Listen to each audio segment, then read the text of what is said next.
Hello everyone, welcome to EduTap. So in today's session we are going to discuss bank credit to NBFCs. तो banks जो हैं पहले उन पे restriction होती थी ऐसे एनबीएफसीज को जब वो लोन देते थे जो एसेट फाइनेंसिंग करती थी, लोन्स देती थी, फैक्टरिंग करती थी, इन्वेस्टमेंट एक्टिविटीज करती थी, उनको जो लोन देने होते थे, क्रेडिट देना होता था, उस पर रिस्ट्रिक्शन होती थी जो कि नेट ओन फंड से लिंक्ड होती थी। लेकिन अब ये रिस्ट्रिक्शन हटा दी गई है। चाहे एनबीएफसी को वर्किंग कैपिटल के लिए पैसा चाहिए, टर्म लोन के लिए पैसा चाहिए, तो वो एनबीएफसी को क्रेडिट प्रोवाइड कर सकते हैं, बैंक प्रोवाइड कर सकते हैं। लेकिन जो residuary non banking finance companies हैं उन पे अभी भी रिस्ट्रिक्शंस है link to their net own funds.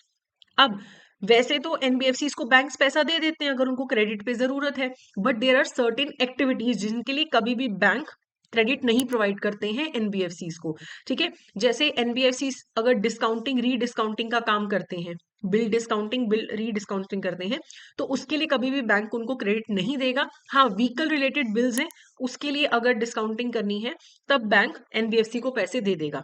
अगर एनबीएफसी दूसरे जगह इन्वेस्ट करना चाहती है, अनसिक्योर्ड लोन देना चाहती है किसी और को, इंटर कॉर्पोरेट डिपॉजिट करना चाहता है एनबीएफसी, उसके लिए पैसा चाहिए तो बैंक नहीं देगा। अगर एनबीएफसी अपनी ही सब्सिडरी को लोन देना चाहता है, अपने ही ग्रुप की कंपनीज को लोन देना चाहता है, तो बैंक से पैसा वो नहीं ले सकता।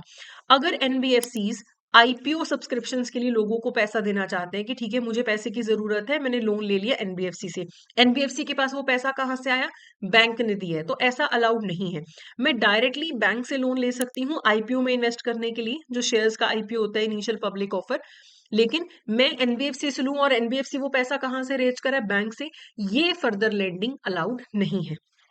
ओके, उसके बाद है को lending bye banks and NBFCs. तो देखो, जो हमारे बैंक और एनबीएफसीज हैं वो मिलके भी लेंडिंग कर सकते हैं कस्टमर्स को। बैंक्स को अपना प्रायोरिटी सेक्टर टारगेट्स पूरे करने होते हैं, तो वो प्रायोरिटी सेक्टर टारगेट्स पूरे करने के लिए वो एनबीएफसीज के साथ मिलके प्रायोरिटी सेक्टर लेंडिंग के टारगेट को पूरा कर सकते हैं, लोगों को क्रेडिट प्रोवाइड कर सकते हैं। ये जो मॉडल है को लेंडिंग मॉडल, इसमें जो 80% क्रेडिट रिस्क होगा वो बैंक का होगा, 20% जो क्रेडिट रिस्क होगा वो एनबीएफसी का होगा। बैंक और एनबीएफसी दोनों की एक अप्रूव्ड पॉलिसी होनी चाहिए जो उनके बोर्ड अप्रूव करेंगे कि हम कैसे को लेंडिंग करेंगे, और ये पॉलिसी उनकी वेबसाइट्स पे भी पब्लिश होनी चाहिए। अब बैंक्स और एनबीएफसीज जो है उनके बीच में एक मास्टर एग्रीमेंट हो जाता है कि हमारे क्या टर्म्स एंड कंडीशंस होंगे, क्या क्राइटेरिया होगा, हम किसे सिलेक्ट करेंगे, किस एनबीएफसी को सिलेक्ट करेंगे, किस बैंक को सिलेक्ट करेंगे को लेंडिंग करने के लिए, कौन से टाइप के लोन्स देंगे, कौन से एरिया में को लेंडिंग करेंगे, किसकी क्या रिस्पॉन्सिबिलिटी होगी, कस्टमर का ग्रीवेंस होगा तो कैसे सॉल्व होगा, प्रॉपर एक मास्टर अग्रीमेंट बनना चाहिए है। ठीक है, जब मास्टर एग्रीमेंट बनता है तो बैंक्स में commit to taking a share of loans originated by the NBFC.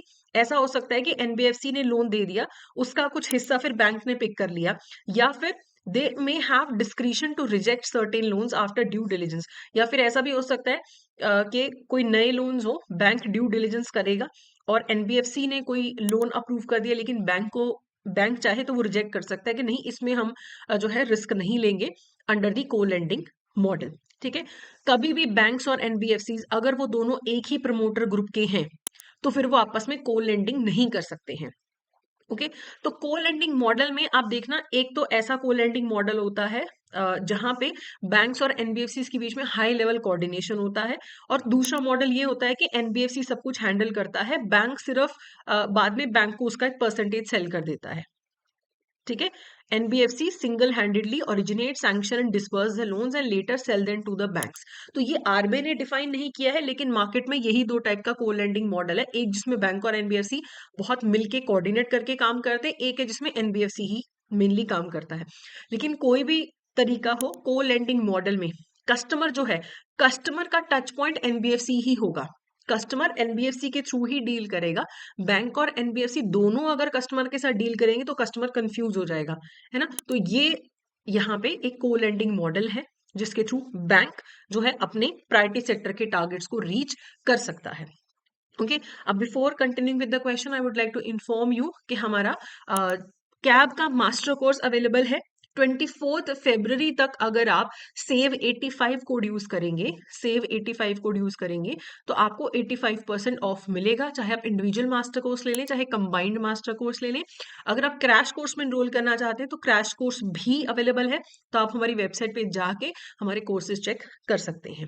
अब क्वेश्चन देखते हैं, which of the following statements about bank credit to NBFCs is incorrect?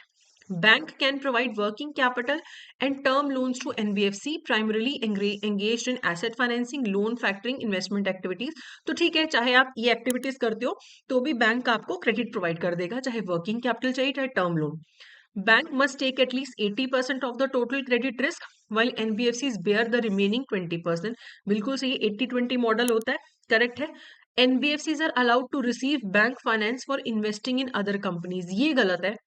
अगर एनबीएफसी किसी और कंपनी में इन्वेस्ट करने के लिए बैंक से लोन उठाना चाहे तो बैंक नहीं देगा, तो ये गलत है। Banks and NBFCs must create board approved policies for co lending models and publish them on their websites. Bank और एनबीएफसीज का बोर्ड अप्रूव्ड पॉलिसी होना चाहिए अगर वो को लेंडिंग मॉडल में एंगेज करना चाहते हैं। तो यहाँ पे करेक्ट आंसर क्या होगा? सी।